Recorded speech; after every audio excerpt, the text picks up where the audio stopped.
क्या आपने कभी नोटिस किया है, कुछ लोग अपनी असली इंटेलिजेंस छुपाकर भी दूसरों से अपना काम निकलवा लेते हैं। कुछ लोग हार कर भी ऐसी चाल चलते हैं कि लास्ट में वही जीत जाते हैं। और कुछ लोग बिना ज़्यादा मेहनत किए इतने पावरफुल क्यों नज़र आते हैं? क्योंकि पावर सिर्फ ताकत का नाम नहीं है। पावर है लोगों को समझना, सही समय पर सही चाल चलना और अपनी इमेज को कंट्रोल करना। हेलो फ्रेंड्स, मेरा नाम है फातिमा खान और इस चैनल पर आपको मिलते हैं बेस्ट मोटिवेशनल वीडियोस और ऑडियो बुक्स।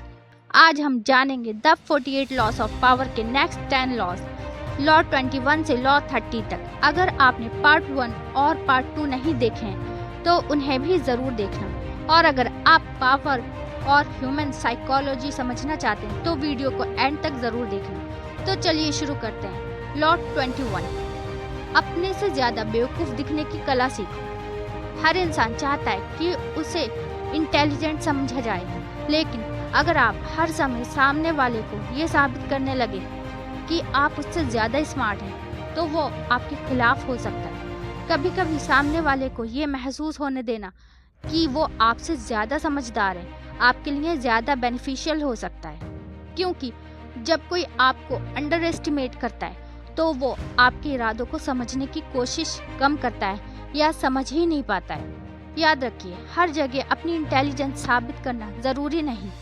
कभी कभी अपनी असली ताकत छुपाना ही सबसे बड़ी ताकत होती है।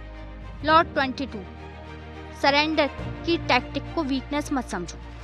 जब आपका सामने वाला आपसे ज्यादा पावरफुल हो तो उसे सीधा टक्कर देना हमेशा समझदारी नहीं होती। कभी कभी पीछे हटना पड़ता है, लेकिन पीछे हटने का मतलब ये नहीं कि आपने हार मान ली, बल्कि आप अपने लिए समय खरीद रहे होते हैं। आज की छोटी सी हार कल की बड़ी जीत की शुरुआत हो सकती है, इसलिए हर लड़ाई लड़ना जरूरी नहीं। कभी कभी झुकना पड़ता है ताकि सही वक्त आने पर उठकर जीत सको। लॉ 23, अपनी ताकत को कंसंट्रेट करो। अगर आप अपनी एनर्जी 10 अलग अलग चीजों में लगा रहे हैं तो आपकी ताकत कहीं भी पूरी दिखाई नहीं देगी, लेकिन जब आप एक ही जगह अपना पूरा फोकस लगाते हैं तो वही एनर्जी आपकी सबसे बड़ी ताकत बन जाती है। इसलिए हर चीज एक साथ पाने की कोशिश मत करो। एक लक्ष्य चुनो, एक गोल चुनो, उस पर फोकस करो और तब तक लगे रहो जब तक आपको रिजल्ट ना मिल जाए। याद रखिए, बिखरी हुई ताकत कमजोर होती है, लेकिन कॉन्सेंट्रेटेड ताकत बहुत पावरफुल होती है। लॉ 24, परफेक्ट कॉर्टियर बनना सीखो। आप कितने इंटेलिजेंट हैं, इससे ज़्यादा ज़रूरी कभी कभी ये होता है कि आप लोगों के साथ बिहेव कैसा करते हैं। हर बात पर अपनी ओपिनियन देना, हर किसी को करेक्ट करना, हर जगह अपनी इम्पोर्टेंस दिखाना आपको पावरफुल नहीं बनाता। पावरफुल इंसान जानता है कि किसके सामने क्या बोलना है, किसकी ईगो को कब रिस्पेक्ट देना है, कब बोलना है और सबसे ज़रूरी कब चुप रहना है। क्योंकि सही बात गलत तरीके से कही जाए तो वही बात आपके खिलाफ जा सकती है। लॉ 25, खुद को रिक्रिएट करो। लोग आपको उसी इमेज में देखेंगे जिस इमेज को आप उनके सामने बार बार दिखाते हैं। अगर आप खुद को कमज़ोर समझते हैं तो धीरे धीरे दूसरे भी आपको कमज़ोर समझने लगते हैं, लेकिन आप अपनी आइडेंटिटी बदल सकते हो। अपनी सोच बदलो, अपना एटीट्यूड बदलो, अपना कॉन्फिडेंस बढ़ाओ और सबसे ज़रूरी, अपनी कहानी खुद लिखो। आपको अपनी पुरानी इमेज में पूरी ज़िंदगी कैद रहने की ज़रूरत बिल्कुल नहीं। जो इंसान खुद को बदलना सीख जाता है वो अपनी पूरी ज़िंदगी बदल सकता है। लॉ 26, अपने हाथ साफ रखो। पावर की दुनिया में आपकी रेपुटेशन बहुत मायने रखती है। एक गलत कदम, एक गलत डिसीजन या एक गलत काम आपकी पूरी इमेज को नुकसान पहुंचा सकता है। इसलिए ऐसे कामों में अपनी रेपुटेशन खराब मत होने दो जिनका इस्तेमाल बाद में आपके खिलाफ किया जा सके। अपनी क्रेडिबिलिटी को प्रोटेक्ट करो, क्योंकि लोग आपकी हर अच्छाई याद रखें या ना रखें, लेकिन आपकी एक बड़ी गलती को लंबे टाइम तक याद रख सकते हैं। अपनी रेपुटेशन को बचाना भी पावर का हिस्सा है। लॉ 27, लोगों की बिलीफ की ज़रूरत को समझो। हर इंसान किसी न किसी चीज़ पर विश्वास, भरोसा, ट्रस्ट करना चाहता है। किसी को उम्मीद चाहिए, किसी को पर्पस चाहिए, किसी को ऐसा इंसान चाहिए जिस पर वो भरोसा कर सके। इसलिए लोग उन लोगों की तरफ आकर्षित होते हैं जो उन्हें कोई बड़ी उम्मीद, डायरेक्शन या पर्पस देते हैं। लेकिन इस लॉ का मतलब लोगों को मैनिपुलेट करना बिल्कुल नहीं है। इसका असली लेसन है लोगों की इमोशनल नीड्स को समझो, क्योंकि इंसान हमेशा सिर्फ लॉजिक से डिसीजन नहीं लेता।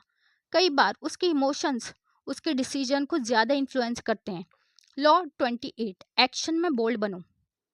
अगर आप हर डिसीजन के बाद सोचते रहोगे पता नहीं सही है या नहीं, अगर फेल हो गया तो लोग क्या कहेंगे, तो आप कभी आगे नहीं बढ़ पाओगे। किसी भी बड़े काम के लिए या छोटे काम के लिए कॉन्फिडेंस ज़रूरी है।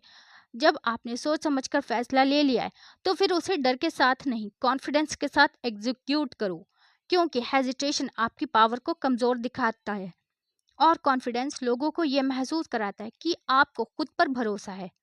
सोचो ज़रूर, लेकिन फैसला लेने के बाद एक्शन लेना सीखो। लॉ 29, लास्ट तक की प्लानिंग करो। बहुत से लोग सिर्फ शुरुआत के बारे में सोचते हैं, काम कैसे शुरू करना है, लेकिन पावरफुल इंसान सोचता है अगर ये काम सफल हुआ तो उसके बाद क्या होगा, अगर चीज़ें मेरे अगेंस्ट चली गई तो क्या होगा, इस डिसीजन का फाइनल रिजल्ट क्या हो सकता है। यानी वो सिर्फ पहला कदम नहीं देखता, वो पूरी जर्नी को पहले से इमेजिन करता है। इसलिए किसी भी बड़े डिसीजन से पहले उसके पॉसिबल आउटकम्स के बारे में ज़रूर सोचो, क्योंकि जो इंसान अंत को पहले से देख लेता है वो रास्ते में आने वाले सरप्राइजेस से कम घबराता है। लॉ 30, अपनी उपलब्धियों को एफर्टलेस दिखाओ। जब आप कोई बड़ा काम करते हो तो हर किसी को ये बताने की ज़रूरत नहीं कि आपने उसके लिए कितनी मेहनत की, कितने रातें जागे, कितनी परेशानियां आई, कितनी बार फेल हुए। लोगों को हर डिटेल बताना ज़रूरी नहीं है। अपने काम को कॉन्फिडेंस के साथ प्रेजेंट करो, रिजल्ट को बोलने दो, क्योंकि कई बार जितना ज़्यादा आप अपनी मेहनत एक्सप्लेन करते हो उतना कम पावरफुल दिखाई देते हो। अपनी मेहनत करो, अपना रिजल्ट दिखाओ और हर किसी से अप्रूवल लेने की तो बिल्कुल ज़रूरत मत रखो। तो ये थे द 48 लॉस ऑफ पावर के लॉ 21 से लॉ 30। इन 10 लॉ से एक बात साफ होती है, पावर सिर्फ दूसरों पर कंट्रोल करने का नाम नहीं है। पावर का मतलब है अपने इमोशंस को कंट्रोल करना, लोगों को समझना, अपनी रेपुटेशन को बचाना और सही टाइम पर सही डिसीजन लेना। अगर आपको पार्ट 3 पसंद आया तो वीडियो लाइक ज़रूर करना और चैनल को सब्सक्राइब कर लेना, क्योंकि पार्ट 4 में हम जानेंगे लॉ 31 से लॉ 40 तक के ऐसे लॉज जो पावर और ह्यूमन साइकोलॉजी को और गहराई से समझाते हैं। मिलते हैं पार्ट 4 में।